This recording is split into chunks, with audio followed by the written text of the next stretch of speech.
আসসালামু আলাইকুম। আপনাদের অনেক দিন ভিডিও দেই নেই। তো একটা গুড নিউজ, যারা যারা ওমানে আসতে চান, আহ, শুনছি যে ভিসা খুলবে এবং খোলার পর্যায়ে আছে। তো যারা যারা ওমানে আসতে চান তারা রেডি হয়ে থাকুন। আমি আনবো না, অনেক লোকজন যারা আনবেন তারা দালাল বাছাই করে ভালো ভালো যেগুলো দালাল সেগুলোর ধরেন। আমি লোক আনবো না ভাই। অনেকে আমার ফ্রেন্ড সার্কেল, অনেকে ভাই বেড়াদার বলে যে আমি ওমানের লোক আনবো। ভাই আমি একজনও আনবো না। আর যারা যারা ওমানে আসতে চান তারা অবশ্যই আত্মীয় স্বজনের মাধ্যমে আসবেন।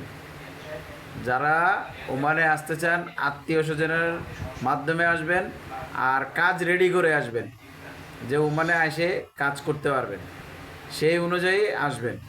আর শুধু শুধু যারা কাজ জানেন না ওমানে আসেন না দয়া করে, কারণ আপনি ওমানে আসবেন তো একটা বাস খেয়ে যাবেন। ঠিক আছে?